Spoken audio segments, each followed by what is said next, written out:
understand the mystery. First take a look at the history.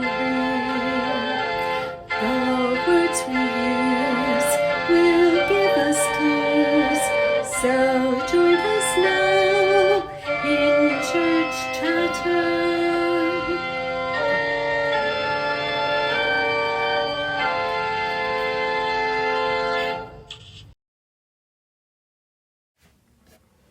Hi, everybody. Welcome to the Church Chatter podcast, where we unpack a different church word or phrase every week. I'm Sam. I have my doctorate in language and culture, and I study religious linguistics. And I'm Dillon. I have my Master of Divinity, and I'm an ELCA Lutheran pastor.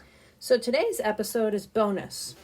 It's a bonus episode. We're going to have 2 bonus episodes because it occurred to us that we have a diverse audience. We have people who are regular churchgoers. We have people who have been, I know a couple people who I knew in like my teenage years and early 20s, back before I cared about Christianity or religion at all, who are listening, and they've been hurt by the church. We have members of the queer community who listen to this. We just have all kinds of people, and it occurred to us that some people know me, and they don't know Dillon. They never even met him. Other people know Dillon, but they don't know much about me. Or some people know Dillon, and they don't know the non-pastor him. They know him in his pastor role. So we decided that we're going to do 2 bonus episodes. These are not in place of our regular weekly episodes, but we are going to interview each other. So this episode is Sam interviewing Dillon, and he has not prepared answers to these questions, so it's kind of on the fly. Oh boy. So we're going to jump into it. Are you ready? Okay, so you are a pastor, and we will get to some fun kind of like religious pastor questions, but let's just start kind of light. What do you like to do when you're not pastoring? Well, I like to read. What do you read? And I like nonfiction. I like historical nonfiction. I do enjoy a good story. I'm not much of a fiction person, but Me neither. But I do love nonfiction, especially historical nonfiction. I like history. What's your favorite part of history to learn about? If it was American history, it would probably be kind of the period between the Gilded Age and World War I, leading up to World War II. And if it wasn't that, I do enjoy the colonial era. You're an Englishman at heart. Yeah, I'm an Englishman at heart. And, yeah. But there's lots of other things. I love European history. But I also, I have an interest. I don't know much about it, but I have an interest in, like South American history. I'm a big documentary fan, and I love documentaries. So I'm interested in the peoples of South and Central America, like the Mayans and the Incas and the Aztecs. I find those civilizations fascinating. Yeah. And we don't really get to learn too much about them in school. No. And so, I like to read. But hold on. Okay. I do like to read. And, but I'm a huge fan, since Samantha and I were dating and then married. I am a huge fan. For some reason, and I can't really put a finger on it. I don't really know why. I love going to state parks and walk around and see the lakes that they may have and go on the trails. I do like the outdoors, and there's something about state parks. I like to visit state parks and see how Pennsylvania has. What do you like more? The preserved. outdoors or reading about the outdoors? Well, I do love reading about the outdoors too. Well, we have young children, and sometimes it's hard to get. We used to go in the outdoors a lot, but now with kids, it's a little bit. I'm teasing you. Dillon and I often are people who would rather read about things than. Well, it's funny because Samantha will make fun of me because I love John Muir, and John Muir is if anybody knows about him, he outdoorsy fella. He's an outdoorsy fella. Well, he was. He's died. He died, but really worked with President Roosevelt in that kind of Gilded Age up until World War I in the early 1900s to preserve things like like Yosemite and other things. And he writes beautiful poetry, and I love that. So I might be laying in bed, or I might be sitting on a chair reading poetry, or captures of landscapes that John Muir are talking about, and Samantha will laugh at me. She said, "When's the last time you've been out hiking lately?" Well, we talk. Dylan and I but talk, it's difficult these days. It is, and we talk often about starting a garden, and I can't tell you how many books the two of us have read about gardening, but we have not started a garden. I would love to garden. I really enjoy Reading about gardening. Oh my! So the two things that I love, my great love is reading. My second love is being outside and being among creation. And I really do. I'm not a very competitive person at all, but I really do love tennis. I win not so much, but I really love playing tennis. I love the sport of tennis. Yeah. So in your defense, we now have a 4-year-old. She was just 3, now she's 4, and a 2-year-old. The 2-year-old especially. Whenever we go outside for like a hike or a walk, what ends up happening is we are chasing our children around while also pushing an empty stroller, because a 2-year-old is like too little to walk the whole time, but also doesn't want to be strapped in a stroller the whole time, and it's just and a stroller is not conducive to some of the more enjoyable hiking trails. Yes, for sure. Yeah. Okay. We'll get there. Okay. What's your Enneagram number? I'm an Enneagram 2, and a 2 is a helper. And you identify pretty firmly with that? I do. I've taken the test many times. Every time I come out, I'm always a 2. Mm-hmm. And do you like being a 2? Well, or it just is? I couldn't really see myself being anything other than a 2. A 2 helps me being a husband and a dad. Mm-hmm. It also helps me in my role as pastor. Yeah. But I think pretty much I'm a solid 2. Mm-hmm. So 2s are helpers. Another truth about 2s, if anybody knows anything about the Enneagram, is, so just so you know, I have questions, but I'm also kind of like dovetailing off of some of these questions and branching out. So some of my questions are not planned. They're just on the spot. So part of being an Enneagram 2 is you're a helper, but you also, I know this is true of you because I'm married to you, but 2s, the helpers of the world, tend to struggle with resentment because they don't know how to communicate their own needs. You feel that to be true of you too? Yeah, because I'll You're getting better. I will help and help and help and help and help, and then I very rarely will say, "Can someone else help me?" I am not. I'm very much a person who is here to serve but not be served, and sometimes it's. I don't know. When I go to Hope and Coffee, which is a coffee shop in our town, and I probably shouldn't say this, but it does feel good. It's really nice when somebody else makes me a cup of coffee. Like going there, and so obviously I'm being served. Like maybe I'll get a muffin or a sandwich or something like that, and I don't have to make it myself. We make things for each other here at home, but it's nice sometimes, and I guess I accept that, but I have to pay for that. You know, I have to pay whatever it is, $2 for the coffee or whatever. But I just like to, when we talk about the Enneagram, because I'm pretty obsessed with it. I like to. Sometimes people might think like, "Oh, helper must be nice." There's a shadow side to all of it. Yeah, there's a downside. I love being a helper. I love being a 2. Mm-hmm. And sometimes it carries a great burden. Yeah. All right, another easy question. Are you an introvert or an extrovert or somewhere in the middle? Well, I think I'm somewhere in the middle. I've often said this. When I was very young, I was very much an extrovert. Mm-hmm. When I met you, you seemed like, I don't want to say you were an extrovert, but you for sure made it seem like you were. Yeah, I like a good time. Yeah. I like a good time, and with a good time comes a kind of a bigger personality. Mm-hmm. And I'm not saying that I don't have a big personality. I love people. I love people very deeply. But the older that I get, I don't know. I actually think that I probably am more. I always have probably been more of an introvert. I enjoy silence. Well, we also have young kids, and you're married, and you're never alone. And in your job as a pastor, you are not just around people, but you are around people who demand emotional labor from you. So I'm sure that contributes to you feeling like more of an introvert the past couple years. So I think if people were to ask, if someone were to ask, oh, do you think Dillon is an introvert or an extrovert? I would say that most people that know me or are around me, they would say that I'm an extrovert because they see me in that light. Yeah. And yet, really, who I am is actually much more of an introvert. I could go for hours and hours not saying a word. Yeah. Yeah, That bothers me sometimes.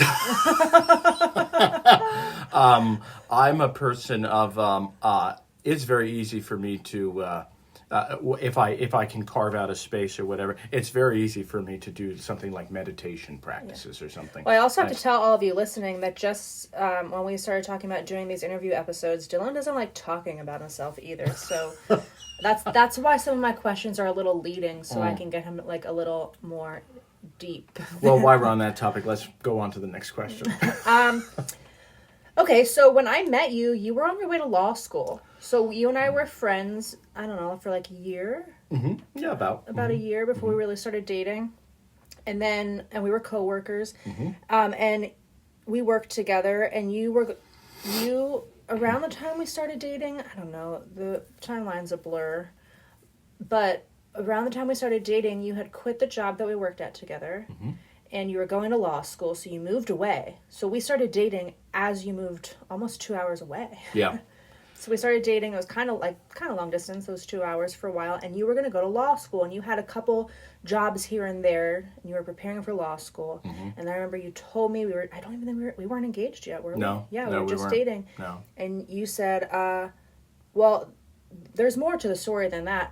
You kept saying, I don't know if I want to go to law school, and you were kind of like tiptoeing around it. And I remember I called you one day and said, listen, we're dating, it's getting serious. I don't care if you don't go to law school, but you gotta, like, what are you gonna do here? Because you just had these odd jobs for a while, and you weren't, which is fine, but you weren't happy with it. So I remember, do you remember that? I do. We haven't talked about this in a while. I called you. I was deeply unhappy with the kind of odd job. So I don't know.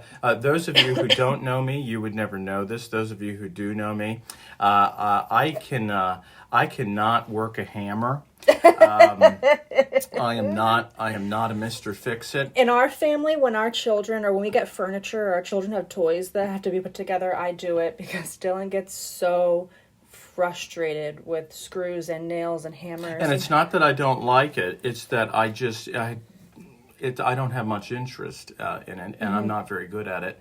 And so I worked for a little while at in an outdoor furniture place to which I had to do things that I had never done in my life. You worked at Lowe's for I worked at Lowe's, and so I was doing these jobs that. I graduated from college. I got my bachelor's. I worked right after that for the state, and then after that for a college. So almost my whole two first jobs were white collar jobs in an office doing paperwork and other types of government advocacy things, and working with students then at the college. So I wasn't lifting many hammers, and then all of a sudden I decided I want something different, thinking that I would want to be a lawyer because of what I studied in my undergrad, right? Which is you're getting there, Well, yeah. So you studied law as an undergrad. So, right. My real question is, so I remember I called you. I said, listen, clearly you're doubting this law school thing. That's fine. What are you going to do? Because you're not happy. Like, what's your plan? If you're going to float around and just try jobs, fine. But I need to know. I just needed to know because I needed that own kind of foundation for myself because we were starting to get more serious. And you said, I know what I want to do, but I don't want to tell you. And I remember that. And you said, I want to be a pastor. I want to go to seminary. And you had a stroke. Yeah. And if your kids are listening, you can turn this off now. I'll give you 3 seconds. I said, oh shit, is what I said. Like, Yeah, that was difficult. So my question for you, not even difficult, it just was a transition. We had to change directions. Yeah, we had to a little change directions. bit, because I had just started going to church, so I had to for the first time in my life. So I had to really be wait, because we were talking about getting married and engaged. I'm like, wait a second, I might marry. Anyway, that's. It was a tumultuous time. Yeah, it was interesting. So I wasn't mad, to be clear. I was just shocked. Well, that's good to know after so many years. That's good. So you told me you didn't want to be a lawyer. You didn't want to go to law school. You wanted to go to seminary and be a pastor. My question for you is, what was that like for you? Or is it, how did that happen internally? Well, I have thought about it for a while. I've always been a person, because I'm an Enneagram 2 and a helper, I've always been a person who is interested in advocating for people. Mm-hmm. Right, and with working in government, government for the most part, regardless of what side of the political aisle you're on, is advocating for people. So I had this bachelor's degree in political science and legal studies, and then I worked for the government, and so I took that advocacy and I worked with that. And then I worked for a college for a while, and I was advocating for students and programming. And so I've always had this kind of I want to advocate for people. And law was honestly, going to law school to be a lawyer was honestly not a far-fetched thing, because most lawyers, unless you're doing maybe I'm trying to think well, no, honestly, I shouldn't even say it that way, because all lawyers are advocating for something, right? And so it wasn't a far stretch, and I thought, well, I think I might. Well, also, if you are close with anybody who's a pastor, you know that there's two weird phenomenons in the pastor world. First of all, many pastors are married to educators. Which is very interesting. Yeah. But also many pastors have a history of politics, which is that's a very common thing. Yeah. I know so many pastors, especially in mainline Christianity. Yeah, it's a big. They come from the world of politics because there's a lot of ways to serve people. Right. Politics is one, at least you'd hope, and then yeah, go ahead. Well, no, so that's true, and so so I knew what lawyers did because I worked with a lot of lawyers. I knew. I can't picture you as a lawyer. I knew what they did every day for the most part, and so I started really thinking, oh, do I want to go for 3 more years and get a JD, which is a Juris Doctorate, and do paperwork and briefs and memos, because a lot of what lawyers do every day is writing inside, and very rarely will they. Their advocacy is mostly on paper, and we need that, right? And even though I would say that I'm an introvert, I'm a person of the voice and a person of action, and I was struggling to see myself stuck in a cubicle or an office and just filtering out paperwork, because I had that with government. Can I make an observation about you, and you tell me if it's right or wrong? So people define extrovert and introvert differently. So one way to look at it is extroverts have to process externally, and introverts process internally. If that's the definition, you are for sure an extrovert, because in order to work things out that you're struggling with, or even at church when there needs to be a new policy, you are not somebody who thinks about it and makes a decision. You need to think out loud with a group. Right. And that way you're an extrovert. Or it could be defined as, when you are around people, does that fill your energy cup up, or does it drain it? And it for sure drains yours. You have to be alone to be filled back up. Correct. So you're yeah. Correct. Do you think that's right? No, I think that's a correct assessment. Yeah. Okay. So once I knew that law school was not for me, I could not see myself not doing something in terms of advocacy. Yes. A clear thing was, I had probably always had on the very, very back burner that I guess it kind of would be interesting to be a pastor, right? And you and I had been going to church together, and I thought, well, I guess I could probably do some of those things. And then I really felt this very strong, as many people would tell you that go into the ministry, a very strong calling to this is what you should do. And so I spoke with the pastor of our church that we were attending, and she kind of already knew that I had these skills and interest.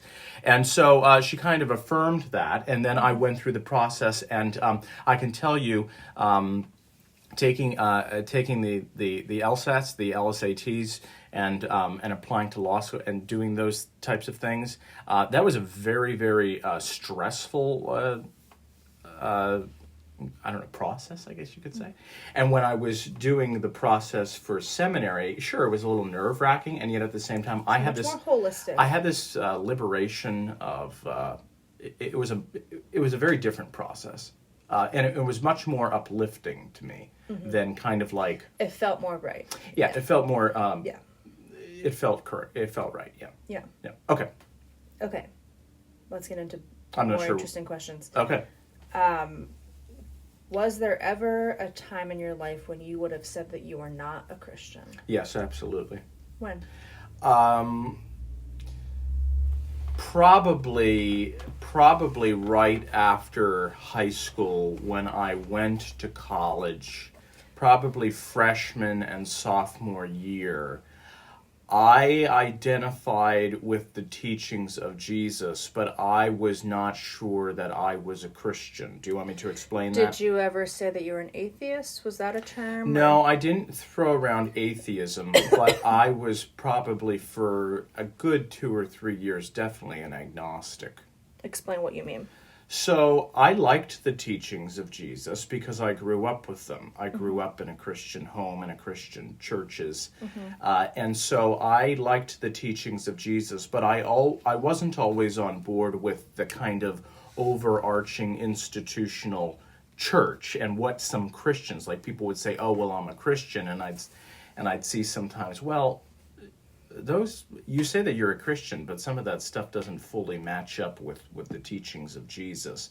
And so I started to question the Christian church of all denominations, and kind of questioning, like, what is the purpose and meaning of this? I mean, why not just live your own life and follow the teachings of Jesus, or just be a good person? I was there for a very short time. And in terms of agnosticism, I always did think that there was something greater than me. I didn't have, because I was probably brought up with that, I didn't have the full-blown atheist experience, which is interesting because my one roommate in college, he grew up United Methodist.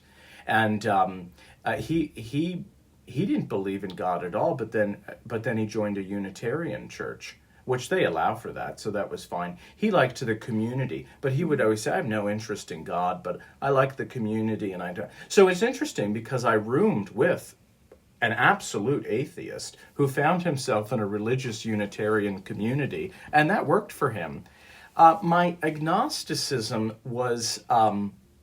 Now, just to clarify, atheist means it's like, I don't believe in God. Correct. Agnostic means, well, I had an agnosticism of kind of the shrugging of the shoulders where, okay, yeah, I believe that there's something greater, but I don't necessarily, I don't need to put a label on it. Agnostic to me feels like, whatever. Yeah, I wasn't indifferent to it, but I just didn't, like somebody said, well, this is how it is. I would say, well, I don't really know. I don't really know. I think there's something greater, but I don't really know. I think it's this was a lot of this was most of my college time that I was getting my bachelor's. I would not consider, I most likely wouldn't have considered myself a Christian. I love the teachings of Jesus, and if I had to put a label on it, which I didn't, I would probably be agnostic. During those years? Oh, absolutely. Is there like a story about how you I don't want to say found your way back. But Yeah, when I was probably, I don't know, a senior in college. I had I'm not going to name his name because I don't think he would listen to this anyways. But I had a roommate, and he was a practicing Jew, Reformed Jew, and I would go with him every once in a while to the High Holy Days at the synagogue in Harrisburg. I enjoyed that. I went to a gefilte fish dinner. And I experienced some really different things. I remember whenever we used to go to Shabbat services on Friday nights. Yeah, I love that in Harrisburg. So that kind of opened me. He became a good friend of mine, and also he wasn't my roommate. He was a housemate. He lived in the house with us. But I really that kind of opened me up to think like, oh, this is kind of interesting. I kind of enjoy. I don't know if I'd want to be Jewish, but I think that it's rather beautiful. And then I went to a Buddhist temple a couple times. There's a Buddhist temple in the Harrisburg area, and I experienced. I never went to a mosque service, but I experienced at the college they would have during Ramadan. They would do fasting and prayers, and I would. I would participate in that, not as a practicing Muslim, but in solidarity with them, and so that kind of opened me up to seeing how God works in other faiths outside of Christianity, and then I started just attending different Christian churches. I'd go on my own. After college, I would just try out different ones. I'd slip into a service, and then I'd kind of slip out at the end. But my experience was... Well, you were on, what's it called in the Episcopal Church? Their council. Their vestry. Their vestry. Yeah, so you were a part of a church community eventually. Yes, but that was after college. Oh, okay. That was after college. I had tried out a couple of churches, thinking, well, maybe I might like this. I tried like... Not everything, but almost everything. So when people try churches like that, right? Now, let's just put this in perspective. I was 23. I was 23 years old. I had a job, I had a degree, and I was just looking for community at that point in time. Right. And did you have like a list of criteria? When people start kind of like church shopping. I wasn't interested in going to... I didn't go to any mega churches. Okay, so you knew, not interested in mega churches. No, I wasn't interested in any mega churches. I wasn't interested in really ultra-conservative churches. Mm-hmm. I was mostly interested in mainline Protestant churches. Why? And also, though, I attended a lot of Catholic masses. When I could not make... because especially when I was working at the college and I was on call, I could not always get to a church service. Can I time out quick? Do you remember, this has to do with what you're saying, do you remember one of the first times before we were dating, we were just kind of friends, I asked you to go out and have a beer with me, and you said, oh, I can't, I'm going to Mass. Yeah. And I remember, I don't know if I said this to you, if I texted you this, or if I just thought it. I think I texted you saying, if you don't want to hang out, just tell me. You don't have to lie to me. But you were being serious. No, I was being serious. You said no to having a beer with me because you were going to a Catholic Mass. Yeah. Do you remember that? So I do remember that. I'm sorry for that. That's so funny. But what's interesting about that is, at that time in my life, I worked very crazy shifts, and there was a lot going on in my life, and that little like hour and a half was like really the only solace and quiet that I got. And I didn't grow up Catholic, and I have many Roman Catholics in my family, but I didn't grow up Catholic. There was something very beautiful to just attending the Mass. I enjoyed it, and two of the places that I went, two of the parishes that I went, the priests were very good. One was very, very funny. and he had great sermons. And the other one was very intellectual, and I really enjoyed that as well. So I did that for a while, but I knew that I would never make a fully, good Catholic. So I ended up attending for, I'm trying to think, a couple of years, probably 3 years, maybe 3.5. I'm in Episcopal church, and I actually joined the congregation. I served on the vestry, which is like the church council or the church board. I loved that place. It was so lovely. The priest there, she was the pastor. She was lovely. The congregation was wonderful, and they were very progressive. And I found a home. Which is important to you. It was very important to me. They did feeding programs. They helped shelter families. When you say that progressive, were in need. what do you mean? They were welcoming of everybody. They were welcoming of everyone. They were also open to change. They saw that the world was changing, and that Jesus's message transcends what was being spoken of 2,000 years ago, and they were able to stick with the teachings of Jesus and keep them central to who they were, where people are at. but meet where people were at. And for me, even as a pastor today, I'm not willing to ever give up the teachings of Jesus, but I am willing to see how can we help people in new ways. And so that's progressive. Progressive is progressing in a way to see that there's change happening. Yeah, you already know this about me, but I hate the word progressive. I know you do. I feel like it, especially whenever we attach Christianity to it, I feel like people have a certain connotation with that word. You could talk about inclusion. I just feel like recognizing the humanity in everybody. Yeah, well, we could say that, yeah. And for some people, progressive captures that, but I feel like it's become so political that it's become political, and I'm not necessarily... People hear that word, and they're like, oh, nope, not me, but that's... Well, yeah. It means something else. When I mean progressive, I'm not talking politically, because not all the time do I agree with progressive politics. Right. Sometimes I do, but not all the time. Right. And so, where are we now? So this is just really quick. What's your favorite book of the Bible? Oh my, the Hebrew Scriptures or the Old or the New Testament? Doesn't matter. Well, my favorite gospel is Luke's gospel, St. Luke's gospel. Uncle Luke. Yeah. So that's definitely my favorite there. I do love the Psalms. I really love the Psalms. I like the poeticness to it. The Psalms are actually supposed to be sung. And when they're sung, they sound better than just reading them with a monotone voice, like most of the time we do in church. But I would say... We used to sing the psalm back before COVID. What, didn't we sing it at churches that we went to before? Well, Lutherans in particular have a tradition of singing the Psalms, but that's not at every congregation. Didn't you and I, though, before COVID? Well, at seminary they always sang the Psalms. Maybe that's what I'm thinking. And then at St. Paul's where we were, I don't think they always sung the Psalms. They never spoke them. Interesting. So that's probably why.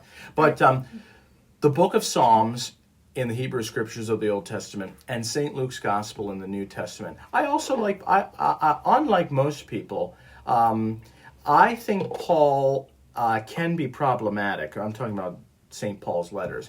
But I really like, I love Romans. I like Ephesians. Are you going to list every book? No, okay, well, I'm done. I like a lot in the Bible. Do you have like a number one favorite or not really? I don't. That's hard to do. I don't think I can, no. Yeah. No. Okay. So before we get into some more in-depth ones, I just want to ask you a real easy one. What does God mean to you? Oh, Lord. Oh, Lord. Like, when you say God, what does that mean? Like, what is that? Well, I could answer that a lot of different ways, but we're already pushing time here. Just really quickly, what are a few thoughts that come to your mind? You don't have to be all-encompassing. There's no way to do that.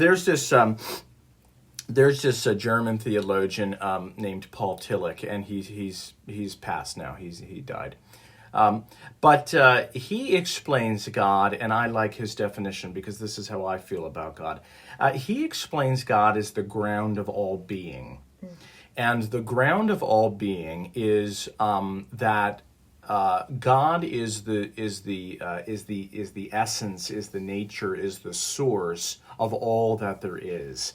And it's something so greater than us. It truly is a deep mystery, but it is something. It is not an abstract thing, but it is a source to which all things have come. And for me, I know that I'm not that source. Mm-hmm. And so there's something beyond me. I'm a part of it in that we're all made in the image and likeness of God. But God is the ground of all being. Mm-hmm. Good. And I would argue this, although it has been kind of historically linked to the Holy Spirit, in a lot of ways I see God as what is known in the Christian tradition as the abiding presence. This presence that has always been here and will always be here, and there's nothing we can do to change it. And that abiding presence is the ground of all being. Does that Yeah. Yeah. That's what I think about with God. Yeah, Richard Rohr says that God is something that can only be talked about using metaphors, saying God is like a mother, God is like a father, God is like water flowing, God is like all these things. Like you can go on and on. Like similes and metaphors are the only ways to get close to what God is, because language can't quite touch something that expansive and infinite. So there's no right or wrong answer to that. Okay. So I hate the phrase, I'm very sensitive when it comes to language. That's why I have degrees in language. I hate the phrase pastor's wife. It's not an identity I own for myself, for a lot of complicated and simple, obvious reasons. Well, it's been used to demean women for a long time. Yes. I don't even actually feel like your wife when I go to a church. Oh, I feel like your wife, but I don't feel like a pastor's wife when I go into church. I feel like a member of the church. And I'm lucky because at our church, people don't look to me as if I have any specific role at the church. I get to serve on committees that I want to. I get to come there with my children, and I feel like a member of the church, which is how I like it. So there's that. However, being your wife and you are a pastor, I have this like up close seat to what it's like to be a pastor. I get to see it in real time. And so much of your work is unseen. So much of your work is confidential. You get private phone calls. Sometimes people want to meet you for coffee or have lunch with you to talk about struggles, right? Like a lot of your job is seeing people. I mean, you have spent hours on the phone with people before at not great hours, right? Sometimes. And so my question is, I feel like a lot of times people think a pastor, what they do is they come to church on Sunday and they give a sermon. But that's actually, like, preparing a sermon is actually the least of your job duties, I would say. I think it's important and it's there, but there's so many other things. So what is your favorite part of being a pastor? Providing pastoral care to people. Okay, try it without the jargon. What does that mean, pastoral care? Pastoral care is being with people in the moments of their lives. So preparing and speaking with parents who are going to have their child baptized, and then baptizing their child, preparing couples for marriage and then marrying them, being with a family who is grieving the loss of a loved one and doing the funeral, going and visiting the homebound and the sick, because a lot of times in this craziness of the world, sometimes their family members can't even get to them, giving them communion and praying with them, anointing them with oil. The phone conversations and the text conversations, the multiple phone conversations and text conversations that I have with individuals and groups throughout the week, offering them hope and inspiration, even simply telling a person that you're in my prayers. St. Paul says, pray without ceasing. Well, that's my whole life. I'm constantly in active thought and in active prayer for people in my own congregation in particular, but also for the world and their needs. Well, I feel like about half of the people that you spend time with are not even members of our church or a Correct. church at all. So that's what I was going to talk about. So throughout the week, I will get multiple calls, mostly from people who are not members of my congregation, who may need things like food, or they may need things like heating assistance, or they may need transportation, or they may need this, or they may need that. And my responsibility as a pastor who has who helps to build better community is to try to aid that person in the best that I can. Sometimes I can help, and sometimes I can't help. If I can help and the church has resources, I offer those resources. We offer food, or we offer assistance with heating sometimes, or we give coats and hats and gloves. We do free meals, and that's just not on myself. There's committees at the church to which I support and affirm to do that work. That's not work that I just do on my own. That's the beauty of the church community. But also, I've pastors, for the most part, in this modern era, are used as also resources, as someone will call and then they won't know where to go. And I feel like you're a social worker sometimes. So I will point that person. I'll give them a website, or I'll give them a number, or I will talk with them about is there that maybe they're in need of. A lot of times, especially these days with being in winter, people will be looking for heating assistance, and people that are on LIHEAP, which is a heating assistance program through the government. I will point them to how, like an office to which they can sign up for that and get it, or if they have it, like what local. I have a small list of local oil companies who take LIHEAP. They take the funding, and so I can point them to that. I do a lot of that. Sometimes I will have to say this, and this really bothers me, but some weeks we get so many calls, I can't get to all of them.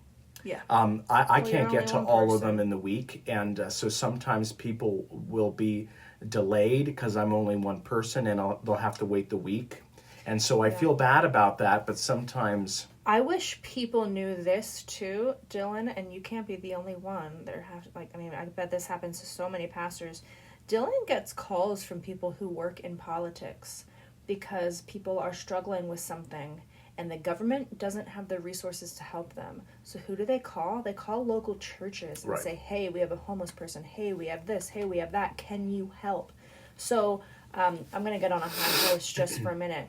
When people, let's call out Christianity for their harm, for sure, absolutely. And I agree with that. And people are like, oh, churches shouldn't be tax exempt.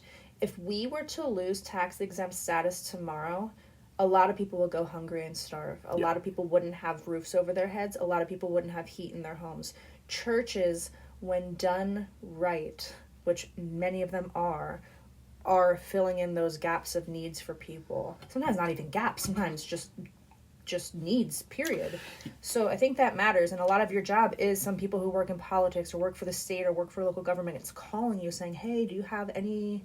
Yeah, and I'm not the only one that's doing this. Obviously, I have colleagues in this very small town to which I work, colleagues who are pastors that also are doing great work and doing things. So probably my favorite thing about being a pastor is offering pastoral care, which looks like a lot of things, from phone calls and text messages to individuals and groups, to actual in-person visitations, to meeting someone for coffee because they just lost their dog, honestly, to going through grieving processes to do that.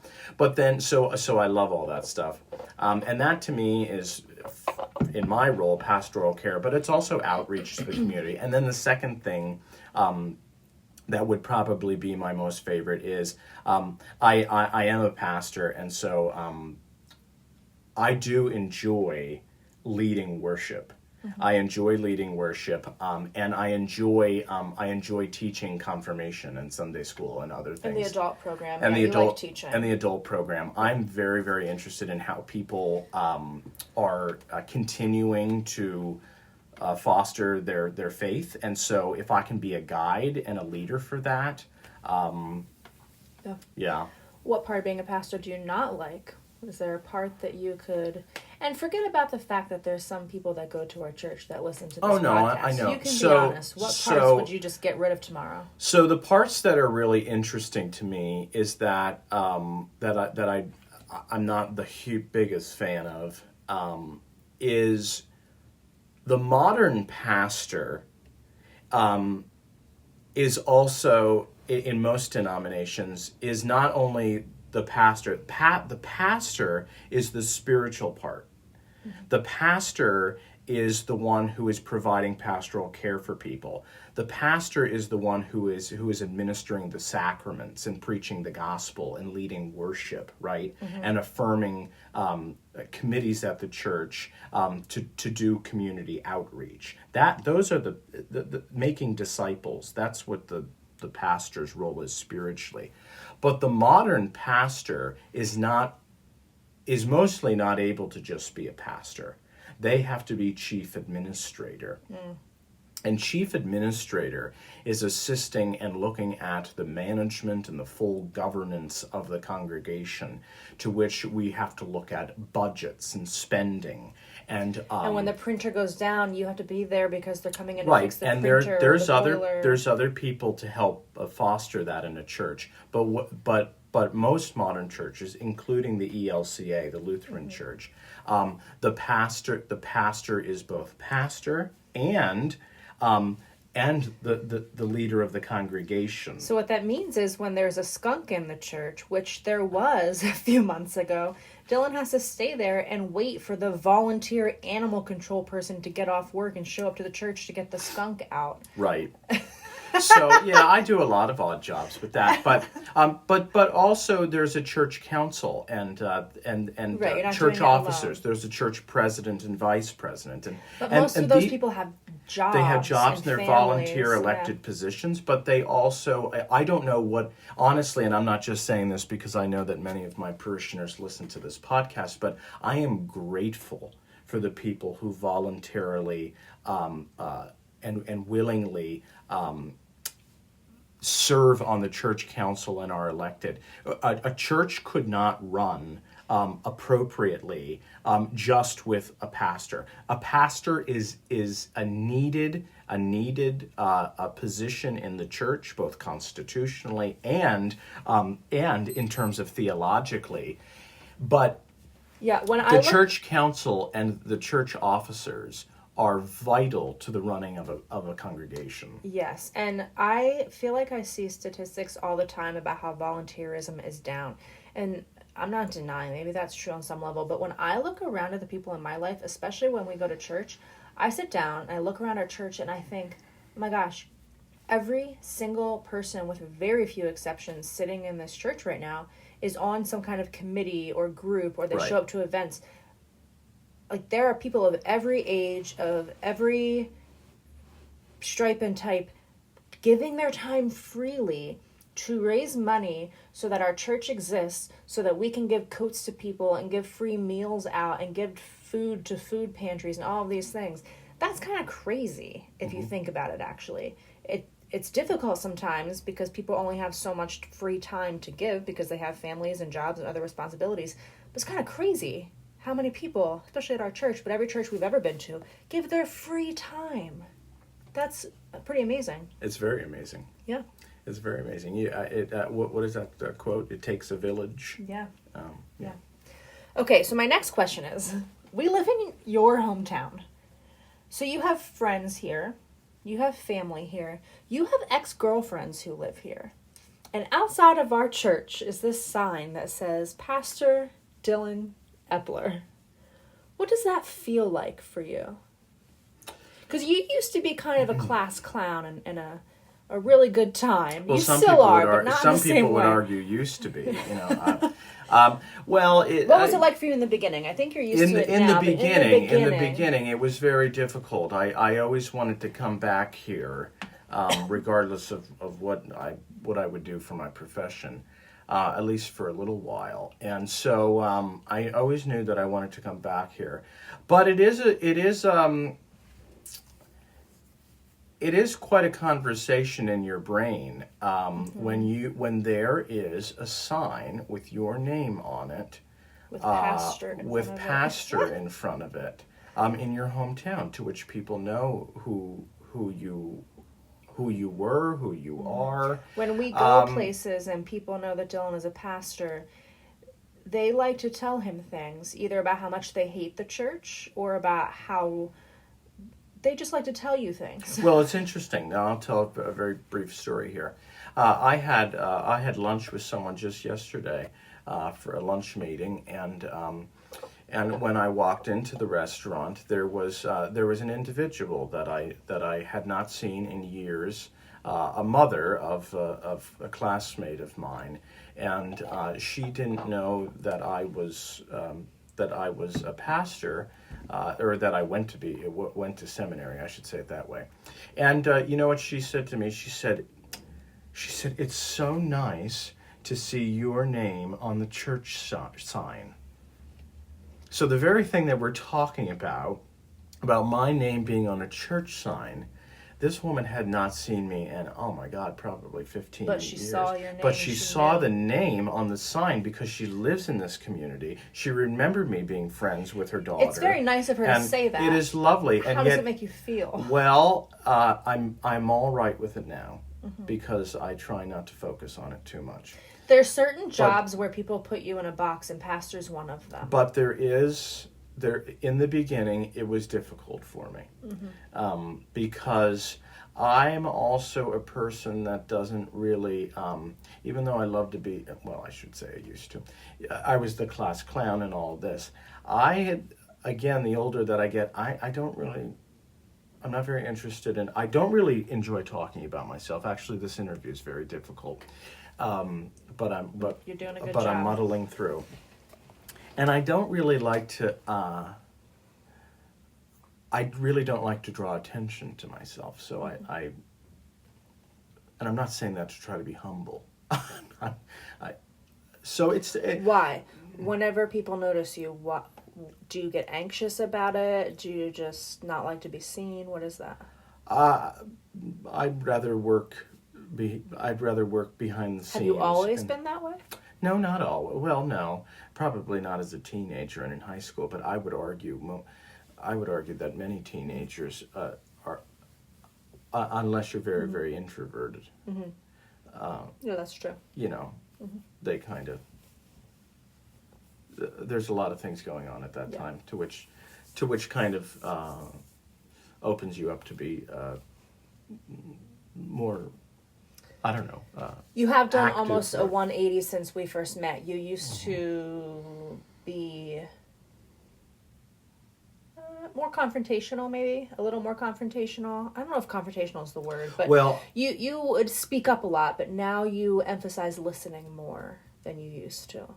My job in that I'm a pastor, which is really for me a vocation and a calling, requires me to listen. And it has, not only does it require me to listen, but it has really invited me into not just require me to listen, but to really be a person who actively listens to not only an individual, but a group, and to see where their needs are. It has also, I would say that my time in government actually helped me a lot with this, but the church has really to be kind of like a diplomat, to see both sides, to bring them and kind of bridge different sides. I have had to do that. Well, in the context of religion, if you open your mouth every single time you disagree with somebody, there's never going to be any connection or community, because we'd all be fighting with each other all the time. That's actually true probably in every aspect of life. And we're kind of seeing the fallout of that in politics right now, which just because we disagree with somebody, there's a time and a place, and there are lines, and that's the art, is figuring out where those lines are and when they're cross speaking up. But you can't speak up every single time you disagree, because then there'd be no love, there'd be no connection, there'd be no. Do you know what I mean? Do you know what I'm saying? Yeah, I do. So I'm going to make it. I'm going to offer something here, and I know that many of my colleagues would. I shouldn't say many, but there would be a few of my colleagues I know that would disagree with me on this. But I feel different than they do. I have a calling to be. I have a calling to be a pastor. And being pastor is my vocation, and that vocation means that's what I have lived into to make part of my professional life. I have not been called to be a prophet. That's good. And prophet and pastor are two different roles, and so you can be a pastor who can have some prophetic understandings of things, but I have not been called to be a prophet, someone who speaks out and very loud in terms of what needs to be changed, or seeing things that are coming and looking to turn a different way. There's a role for that. There's a That's good. there's a that is a gift of the Spirit, of the Holy Spirit. It's like that's not a gift I have. Yeah, you're not here to convince people. I'm You're not. here to care for people. I am a That's good. pastor, and the pastor, literally, the pastor means from its original understandings in the Greek and the Hebrew text, even in the Latin for that matter, is the pastor is that of a shepherd, a one who cares for the flock. And so a pastor is of any congregation is called to be the chief shepherd, the head shepherd, the lead shepherd, and that Jesus as the good shepherd actually is my favorite image of Jesus. Yeah. Jesus with the staff and among the sheep, that is the quintessential. Role of the pastor, and yet it can be quite a burden too. So I'm not. That's good. Okay, just one more question. So, a little piece of wisdom that I carry. So, you preface this. You're not going to like this question. Sure. But I'm still I gonna also, ask it. just to let everybody, our listening audience, know, I was not privy to see these questions. So It's on the fly. it's on the fly. Okay. So, I'm going to out you a little bit, but I think it's important. Oh boy. So when people, trying to think of how to word this, when people go around giving advice to others, their advice is often confessions. Here's what I mean, for me personally, so I'll be a little vulnerable too. I often like to tell people in my life, like, oh, just let it go. Like, you don't have to manipulate, you don't have to control. And I'm saying that because I struggle with control, because I like to manipulate, because I think that I alone have the ideas that should form the founding blocks for our society. I think that I have the answers. That's control. So I go around telling everybody else to let it go because I struggle to let things go. I struggle to surrender. When you give sermons, I know this because I'm your roommate and the co-creator of children with you and your wife, and I think the closest person to you. I'm like the closest observant of your life. So I know that when you stand up on Sundays and give a sermon, 9 times out of 10, you're actually confessing what you yourself are struggling with or had just struggled with. So my question for you is, what are you struggling with right now that you're really kind of working on? I know that's a big question. I can give you a second to think about it. Well, that's interesting. I mean, obviously, I already said mine. I'm trying to let things go and stop controlling everything. Yeah, that's not a question I want to answer, but that's interesting. I can agree with you that when I do a lot of research throughout the week. I read the scriptures, and as a Lutheran pastor, I deal with 4 scriptures every week. Some of the time they have overarching themes with them, and sometimes they're just kind of loosely connected. It depends on the week. And so I read those scriptures usually at least 5 to 6 times. I'll just read them over and over and over, all 4 of them.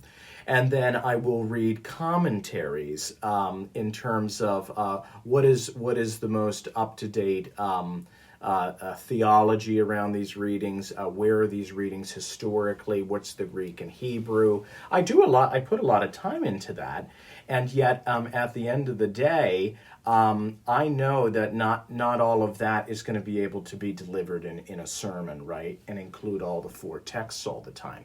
And so I have to find something. What are these scriptures saying about where people are in my own congregation? Is this going to get to what you're struggling with? Where are people in my own where are people in my own congregation, and where am I?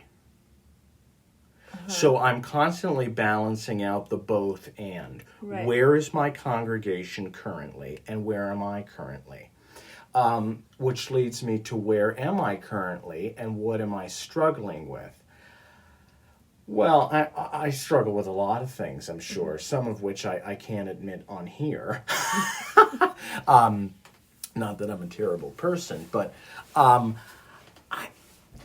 really...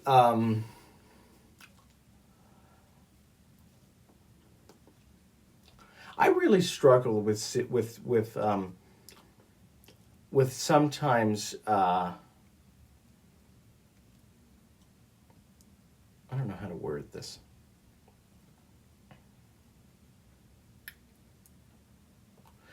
Everyone has hypocrisy. Mm-hmm. But I really struggle with, including myself, I include myself in this. I struggle when people just pay lip service to things and then don't put things into action, which is interesting because I find that in my own life sometimes. I'll say, yeah, I support this and I do this, but I pay no action to it. And so what I'm struggling with right now is seeing people who are different than me and they have a different philosophy on life, and they're so ardent about what they want or what they need, but they don't do anything about it. So you struggle with being angry at them? Yeah. What part of that is your experience? My experience is when I see them, they're talking and they're saying and they're doing something, and I say, well, am I doing that in my own life? Am I just talking about it and not putting action? Do you get where I'm coming from? I don't. So are you struggling with the fact that other people do this and you are angry about it and you need to manage that anger? Yes, I think that Or are you struggling with your own hypocrisy? No, I think that I have hypocrisy in my own life and I have complacency. Yes. And so when I see it in other people, it kind of bubbles up in myself. Yes. And I think, not only am I angry at those people for not taking action and doing something because they're only speaking about it, I'm doing the very thing in my own life. Do you get it now? Yes, that's what I was just going to say is oftentimes... And that, I've been struggling with that for months, honestly. If you follow your annoyance, if I'm annoyed with somebody, I've gotten pretty good at this, but I can still get better at it.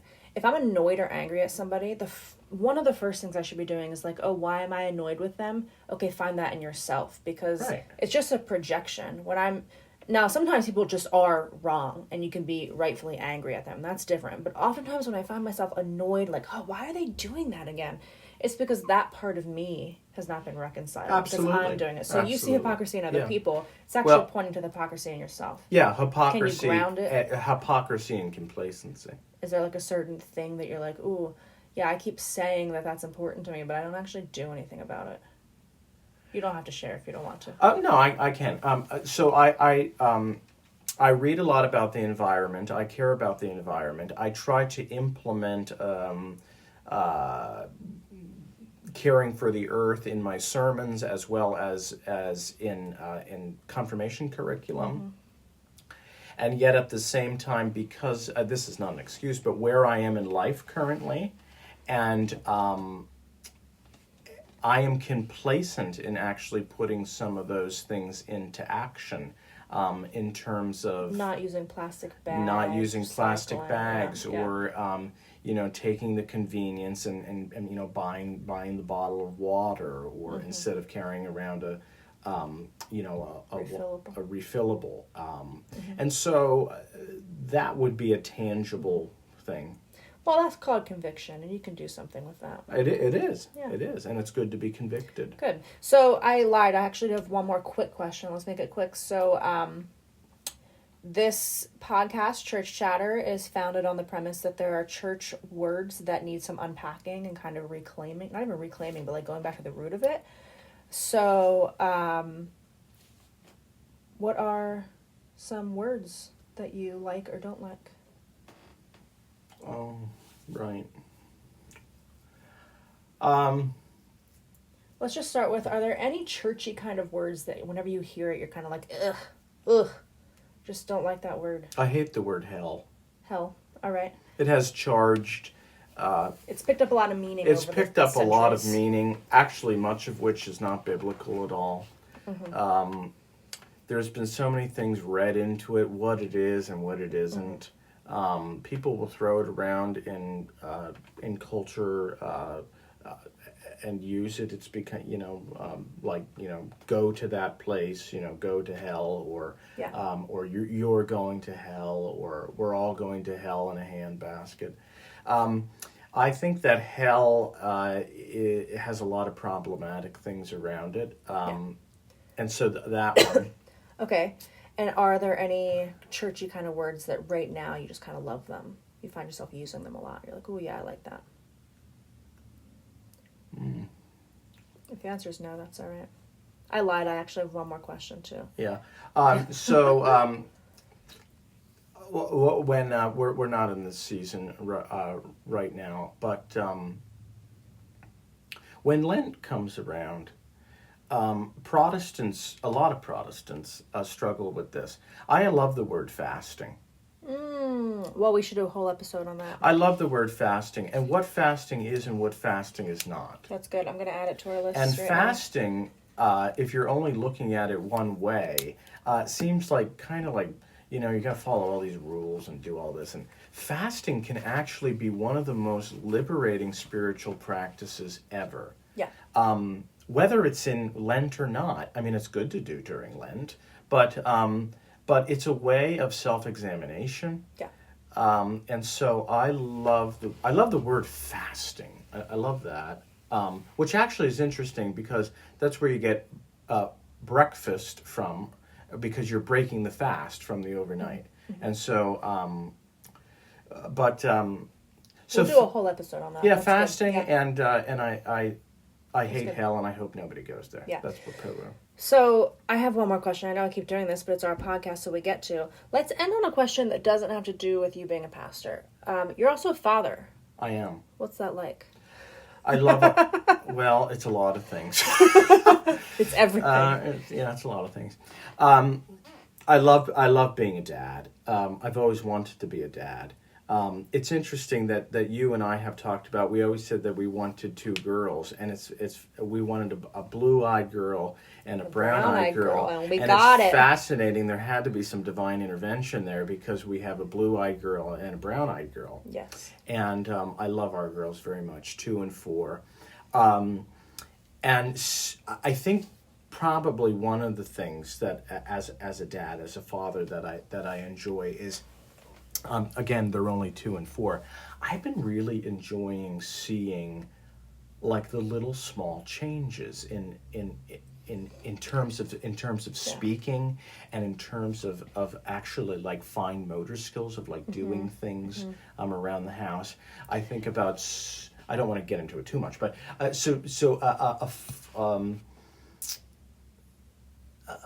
a dad that is very. I'm very proud of our girls. Being a parent is very strange because... And I also get frustrated. Sure, don't we all? Yeah. Being a parent is strange because it's like they're the same for like months. And then they'll take a nap or they'll go to sleep and they'll wake up. And it's like there's just this like jump in consciousness or something. Correct. They're different all of a sudden. It's like, wait, you are like speaking differently in a matter of 8 hours. This is wild. It's wild. Very strange. It's wild. Yeah. But they're very sweet. I love being a dad. before we were parents, I would see parents talking about their kids like they're just the best thing ever. And I'd be like, oh my gosh, so annoying. And now that I'm a parent, I'm like, oh, yeah, because I actually think that our two girls are like the most special, most smart, most interesting people. And what's really cool is they have active grandparents, so my parents and your parents. I'll call my mom a lot and be like, listen to this thing that she just said. And they will also share in how funny and special it is, but nobody else actually cares. Besides our parents, nobody else thinks that what our kids do are that special. Yeah, But there's something weird about being a parent where you suddenly think everything they do is so interesting. So I love food, and I like cooking. I haven't been doing as much cooking as I'd like, but I love cooking and I love food, and it is very interesting because as soon as the girls get up in the morning, for the most part, I actually look forward to them, even though sometimes it's like, juice, I want juice, I want water. Oh my God, how annoying, right? But I do enjoy going down and making them breakfast. That's good, because I like being up here alone while you make them breakfast. I make a cup of coffee, or probably by that time it's like the third cup of coffee. And so I make breakfast, and I usually sit with them at our kitchen table and help help them eat or talk with them about how their sleep was, and I enjoy that because they're getting up and they're breaking the fast and they're starving. Both of them are screaming, hold me, I want juice. I want to eat, which is good because I usually want to eat too. So, I enjoy being a dad. I also enjoy. We're not going to get into this, but I also enjoy being the spouse, being the husband of Samantha. She's a lot of fun, and I think I got a little teary-eyed there, but So my whole life, I have a great life, and You are teary-eyed. I don't know. It's 1:23 in the afternoon, but. Well, our next episode, you are going to interview me. I am. So this is a bonus episode. So now you get to know Dillon a little better. He's full on crying right. Oh, please. I'm also an emotional person. I'm yeah. deeply emotional, and I'm not ashamed of that at all. I've always been like that, and sometimes a really good cry feels really good, whether it's joy or sorrow. So. All right, that was a little bit about Dillon. Be sure to listen to our next episode. New episodes come out each Sunday, but this is a bonus episode. The next one will be another bonus. And you can follow us on Instagram at church_chatter_podcast. Have a good one. Take care.